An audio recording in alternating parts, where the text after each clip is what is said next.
बहिणीची फरमाईश पूर्ण केले. तर नेमक्या झाला काय माहितीये मंडळींनो, काल गुरुवार असल्यामुळे आज शुक्रवार होतो. सकाळी सकाळीच उठले, डबो तयार करूचं सगळं काम करून घेतलंय आणि बहिणीने माका रात्री सांगान ठेवलेले की माका आज मेदू वडो खावचो असा. आणि मी तो ना फक्त एकदाच बनवलेला आहे आणि तेव्हा तो पुरो फसलेलो. त्यामुळे मी आयुष्यात कधी ह्या बनवायचा नाही ठरवून ठेवला होता.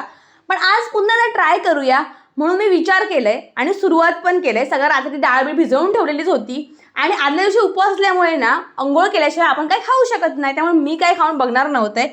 बहिणीने अंघोळ बिंघोळ केले आणि त्या लवकरच निघता माझ्या आधी. त्यामुळे ना मी त्याच्यासाठी गरम गरम वडे काढले. ते मेदू वडे यूट्यूबवर जसं दाखवतात ना तसा मी बनवत गेलंय आणि त्यानंतर ना ते मेदू वडे मी त्याला दिले. आता ते त्याला आवडले, त्यांना खाल्यान पण खूप आवडीन.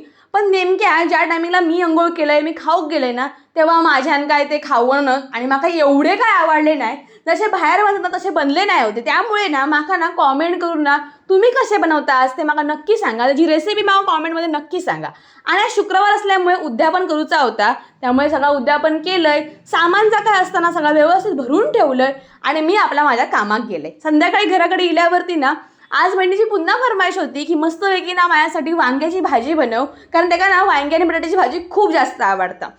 त्याची ती आवडतीच भाजी असा म्हणून ता बनवलंय. आणि त्यानंतर आज सर्दी माका जास्त झाली होती आणि आमच्या कोकणकरांचा ना काढो जो काय असा सर्दीसाठी तर तो म्हणजे चण्याचा कालान. आणि आज मी त्या चण्याचा कालान केलंय. गरम गरम त्या कालान ताटलीत घेतलंय आणि सुरुक सुरुक करून भुरकान त्या तालण्यावर मी ताव मारले. मस्त तिखट झाला होता, एकदम चिकनासारखं लागता. आणि त्या करून बघा, आमचा चण्याचा कालान ना एकदम सर्दीसाठी एक नंबर असता. आणि हो मंडळींनो, माका मेंदू वड्याची रेसिपी देऊ अजिबात विसरा नको. कॉमेंटमध्ये रेसिपी नक्की सांगा, मी ती ट्राय नक्की करतले.